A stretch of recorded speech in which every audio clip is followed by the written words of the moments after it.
Million na yan, time deposit mo, makikita kagad yan sa AMLAC. Yung paglabas ng 10 million mo, record na nila, 10 million. Meron 10 million dito. Pag inilabas mo yan, papunta sa time deposit, 10 million na naman yan. Okay? Pag yan di dumating yung kanyang period at para kumita. Halimbawa, kumita ng 1 milyon. Sa 6 na buwan, halimbawa, 6 na buwan na time deposit. Di, pag lumabas yung deposit mo na kumita na ng 1 million, di maging 11 million na yan. Yung 11 million na yun, makikita sa record yun. Di kukunin mo ngayon, i-withdraw mo. Ililipat. Kasi kumita na natapos na papasok mo na naman. Yun i-record na naman yun. I-record na naman. So pag diniposit mo na naman yun, i-record na ulit. Madalit sabi, yung 10 million mo, 4 times na sa record ng sa record ng AMLAC, naging 4 times bigger. So 10, 20, 30, naging 40 million na. Sa loob lamang ng 6 na buwan, sa record ng AMLAC, naging 40 milyones na. Kasi nga, ang nire-record nila, 10 million ang account mo, 10 million mo. Yung nasa kapangyarihan na. Pero alam mo, matindi itong sinabi ni ni Panelo. Tila kakasuhan etong si Trillanes at etong mga tulad din ng AMLAC. Bakit? Diba? Yan ang ating pag-uusapan at iba pang mga bagay dahil napakaraming diversyon na ginagawa ng gobyerno para talaga mawala doon sa issue na sino ba ang mastermind. Napakaganda nga nung isang abogadong pinapanood ko, nakalimutan ko na uli yung pangalan niya. Sabi niya, kung hindi si Romualdez ang mastermind, kung hindi si Marcos ang mastermind, at sabi rin ni Zaldico, wala rin daw siya natatanggap. Sino mastermind? Baka ako, hindi kaya?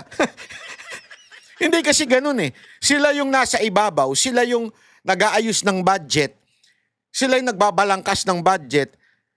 Ang nag-propose ng budget executive sa pamumuno ni Marcos, ang pumirma ng budget si Marcos, ang nag-deliberate ng budget, Kamara, at yung kanilang leader ang namumuno doon, pero hindi silang mastermind ng korupsyon.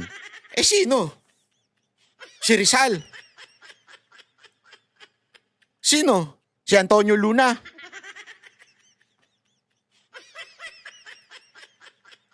O baka naman si VP Sara Duterte. Napilit din yung pinapatalsik, pinapakulong, kung ano-anong tinanggalan ng kapangyarihan, tapos si VP Sara Duterte.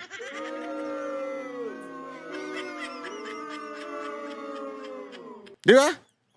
Weird talaga Kaya imposible ito mga sinasabi nitong mga animal na to. Anyway, pakinggan natin na itong pahayag o paliwanag ni...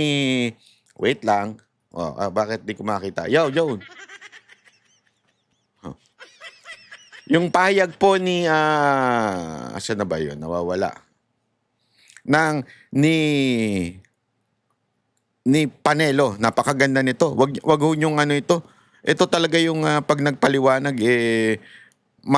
maiintindihan mo talaga yung tunay na nangyayari. Okay ha? Panoorin. Nag-aaralan na namin kung anong krimen ang ididibanda namin dito sa opisyal sa AMLAC, pati rito kay Trililing.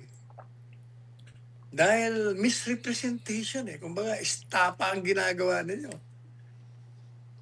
At nilalibel yun yung pamilya. Kahit na hindi totoo. Ayan po, Attorney Sal. Sa kaugnay naman po na issue, Attorney Sal, sa panig ng AMLAC, dahil Iniulat ng Anti-Money Laundering Council na may kabuuang 6.77 na bilyong pisong halaga ng mga transaksyon sa bank accounts na konektado kay Vice President Sara Duterte at sa kanyang asawa na si Manasseh Carpio na na-flag din bilang suspicious at covered transactions mula pa noong 2006 hanggang 2025. So, sa pagdinig ng House Committee on Justice kaugnay nga nitong impeachment, kinumpirma ng AMLAC na may 313 na covered transactions at 17 daw dito yung suspicious transactions kay VP Sara at 300 ayun. So may mga halaga daw na hindi malinaw ang pinagmulan o patutunguhan batay sa record. Napansin daw din ng AMLAC ang pagtaas daw ng transaksyon sa ilang taon kabilang yung mga panahon kung saan umabot sa daan-daang milyong piso yung annual transactions. Giit ng AMLAC, patuloy lamang silang nagmo-monitor ng financial movements batay sa mga ulat ng bangko. Pero Attorney Sal, from 2006 hanggang 2025 yung coverage nung yung mga transaction, Attorney Sal. Ano pong reaction nyo dito? Directed. Ganito yun yung sinasabi kasi ng AMLAC, kinukumpirma nila yung mga bank accounts na meron ng ganong bank accounts. At kinukumpirma din nila na merong ganong pera doon sa mga bank accounts na nabanggit. Pero, teka muna. Alam po ninyo, bumalik tayo noong 2016. Noong 2016, yung mga bank accounts na yan, inilabas na ho yan ni Trilling. Yon. At Take note trililing kasi. Yari na naman yan, mapipiko na naman yan. Ididemanda na naman si Panelo. Tinawag akong trililing. Si Panelo nagtawag sa'yo ako ang nag-abogado kay Presidente Duterte noon. Siguro mga 2-3 weeks before election, inilabas niya yan. Unang-una, yung mga bank accounts, kung totoo man na bank accounts yung binilabas niya, may problema na kagad doon kasi ang naglalabas lang ng bank account, ang bangko na may order ang hukuman. Pag ikaw ay naglabas niyan ng walang pahintulot na idinidikta ng saligang batas na hukuman lamang ang makakapagpadala ng isang kautusan upang ilabas yan, o kaya naman voluntaryo na nilabas, illegal yan. That's number one. Number two, nung nag-wave si Presidente Duterte na buksan, lumabas doon sa bank account niya sa BPI, ang pera niya ay 16,000 lamang. Hindi yung 210 million na sinasabi niya. Take note ito yung i-google ninyo. Nilabas mismo ito ni Attorney Panelo kasi siyang abogado ni Pangulong Duterte at that time. Nilabas niya ito with certificate from BPI. Pinasisinungalingan yung sinasabi ni Trillanes.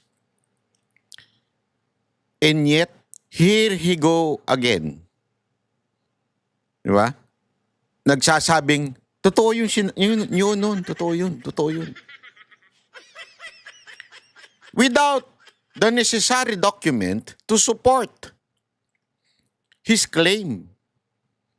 Kasi hindi pa pwedeng akusa ng akusa. Sabi nga di ba? It's easy to accuse but it is hard to prove certain accusations. Madaling mag-akusa Pwede ko nga sabihin na ikaw ang pumatay kay ganito. Pero kung wala akong na may pipresentang ebidensya, ito isang haka-haka. Ngunit tulad nga na sinabi ko sa inyo sa intro, ang mga galawang kasi ng NPA, which is hindi lang naman po NPA gumagawa niyan, ito'y prinsipyo sa propaganda. Pukpukin mo lang ng pukpukin yan. Sabi nga ni Goebbels, di ba? Keep on saying the lies and one day people will accept it as the truth. Even it is a lie. So anong gagamitin? Mga pagdinig, hearing, o di kaya social media, mga bayarang vlogger, o di kaya mainstream media. Araw-araw yan, pupukpukin nila. Totoo yan, totoo yan. Ang daming pera si BP Sara. Yan ang pinalalabas sila ngayon. Paulit-ulit yan. Daming pera ni BP Sara Duterte. Daming ganire. Ang daming discrepancy, bla bla bla. Pero pag titingnan mo, di ba sabi nga the devil is on the detail. Pag titingnan mo yung mga pinipresenta nila, lahat ay walang katotohanan. Kasi if they really say that there is such millions account o millions of money in that certain account, bakit di mo patunayan at ilabas mo? Kumuha ka ng certification. How? You ask the court. Kasi remember, sabi nga ni Panelo dito, unless the impeachment court, kasi ang impeachment court, the Senate, unless a court issue a subpoena or on a certain account, hindi pwedeng ilabas yan. Di ba? Kaya yung kanyang akusasyon will remain accusation until proven. But again, by the use of the mainstream media, which is the paid supporter of the NPA, ang mga mainstream media, they will keep on repeating. Buti na lang there is SMNI to counter that lies. Kasi nga, sabi nga ng SMNI, truth matters. Yeah. SMNI lang, mapapagkatiwalaan nyo. Kaya nga nandun ang Banateros para talaga isiwalat ang katotohanan. Na merong pera sa loob ng bangko. Pangalawa, meron na akong certification ng bangko, ang BPI noon. Kasi humingi ako sa kanila ng sertifikasyon. Magpadala kayo ng pahayag o sertifikasyon na mula nung binuksan niyang account na yan, walang transaksyon, walang deposito na umabot sa 210 million pesos. At sila sinabi nila talagang walang ganyan. meron dito 16,000 ang balanse niya. Ngayon, inulit na naman ngayon ni Trillanes yan. Inilabas niya. Ayaw! Ito namang AMLAC. Alam niyo, nagpalit ng nagpalit ng direktor kasi yung Bakit? dating direktor, pinipilit nila na gumawa ng mga payaglaban dito sa mag-asawang BP Sara at Mans Carpio. Naku. Presidente Duterte, Naku BP po, Sara, patay tayo dyan. kay Kitty Lacha, kay Pulong. Meron silang pinagagawa. Ayaw gawin, kaya pinalitan. Naku naman. Yun. Ang AMLAC, ang trabaho po niyan, pag humigit ng 500,000 o 500 piso ang deposito mo, automatic na monitor na nila yan. Minomonitor nila ang pasok at ang labas ng pera mo. Ang prinisinta nila, kasi sabi niya, mayroong ganitong 56 million, halimbawa. Sabi ng AMLA, totoo yan. Meron ganyan. Pero hindi yung ibig sabihin na yung 56 million na yun, talagang 56 million pesos yun. Yun. Bakit kanyo? Ganito, halimbawa, meron kayong deposit na 10 milyon sa bangko ninyo. Mm. Pag yan 10 milyon, siyempre nasa pangalan niya, di ba? Pag yan 10 milyon na yan, tinime deposit mo, makikita kagad yan sa AMLAC. Yung paglabas ng 10 million mo, record na nila, 10 million. Meron 10 million dito. Pag inilabas mo yan, papunta sa time deposit, 10 million na naman yan. Okay? Pag yan di dumating yung kanyang period para kumita. Halimbawa, kumita ng 1,000,000 sa 6 na buwan, halimbawa, 6 na buwan na time deposit.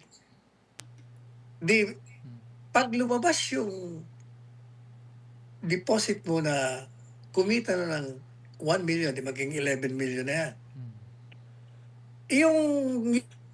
Yung 11 million na yun, makikita sa record yun. Di kukunin mo ngayon, i-withdraw mo, Mm. ililipat. Kasi na kumita na natapos na papasok mo na naman. Yun i-record na naman yun. I-record na naman. So pag diniposit mo na naman yun, i-record na ulit. Madalit sabi, yung 10 million mo, 4 times na sa record ng sa record ng AMLAC, naging 4 times bigger. So 10, 20, 30, naging 40 million na. Sa loob lamang ng 6 na buwan, sa record ng AMLAC, naging 40 milyones na. Kasi nga, ang nire-record nila, 10 million ang account mo, 10 million mo time deposit, 10 million ibinalik mo, balik ulit sa account mo. Tapos after another 6 months, eto ka na naman, pabalik-balik. Ay talaga, abot ho yan sa bilyon, sa 10 taon. Mm. Pero hindi yung ibig sabihin na ganyan ang pera mo ng kalaki. Nire-record lang kasi nila yung in and out flow. Ngayon, ang presentasyon nila, ito ang problema ho sa kanila. Ang pagpresenta nila, parang pinalalabas nila na ganun kalaki ang pera mo kahit na hindi. Hindi Yun. nila pinaliliwanag yung pinaliliwanag ko sa inyo ngayon. Na pag pumasok, record. Pag lumabas, record. Pasok ulit. Mm. Kita, ganun. Kaya nga, abot talaga sa 10 taon, yung 10 million mo, sa 10 taon, baka umabot na ng bilyon yun. Baka nga milyonaryo na ako eh. Yan ang pinipresenta nila. Ayaw ho sanang gawin yan. Kasi mahilig ako magpasok, maglabas ng pera dun eh. Na-enjoy ko lang, hobby ko lang. Oo. Papasok ako, tapos withdraw ko para may hawak ako. Pero gusto ko, kasi may ugali tayo na gusto natin nakikita yung bank account natin sa mga app na, uy, may pera ka. Diba? Pero at the same time, para kang hindi secure pag wala kang hawak na pera. Weird nga di ba? May pagkaganon eh. So ako, maglalabas ako ng pera, halimbawa. Kailangan, gusto ko may hawak ako lang pera. Pero pag nabawasan yung bangko ko, babalik ko na naman. Tapos pagka nagkapera na naman doon, gusto ko hawak ko na naman yung pera. Pabalik-balik lang, pero actually same lang naman yun. Pero imagine niyo how many transaction yung nangyayari doon. Lahat yun tinototal. Mantakin mo, Brad. Nung pinalitan itong bagong direktor, pero dahil bago na, siyempre nakisama na. Naku po, patay tayo dyan. Ayan na. Sinisiraan nila ng gusto ngayon. Ayun. Kaya pinag-aaralan na ho namin kung anong krimen ang ididimanda namin dito sa opisyal sa AMLAC. Naku, demanda nyo yan. Dito kay Trililing. Tama. Dahil misrepresentation kumbaga, estapa ang ginagawa ninyo. At nilalibel yun na yung pamilya. Kahit na hindi totoo. Yan ho ang katotohanan dyan. Kaya Yan. wag ho kayo magpapapaniwala. Basta. Dahil may narinig ako, naniniwala. Grabe pala, ganito. Teka muna, wag ho kayo basta maniniwala. Mm. Tandaan nyo ulitin ko, ang AMLAC nire-record yung yung deposit, yung flow inflow, at outflow. Pag pasok ulit, deposit na naman.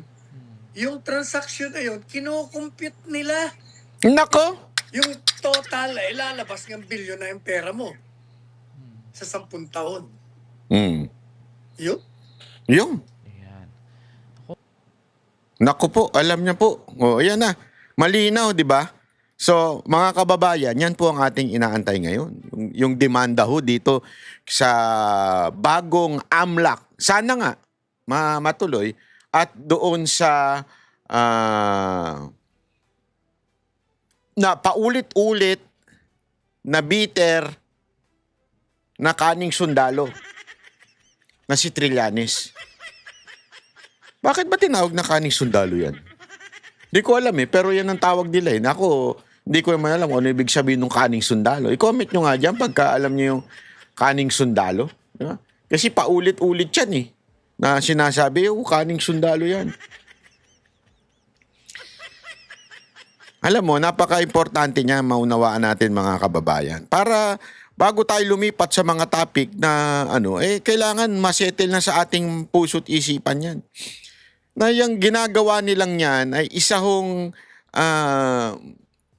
misrepresentation o misleading para po siraan si VP Sara Duterte. Para po yurakan ang kanyang imahe again, para sa 2028 election.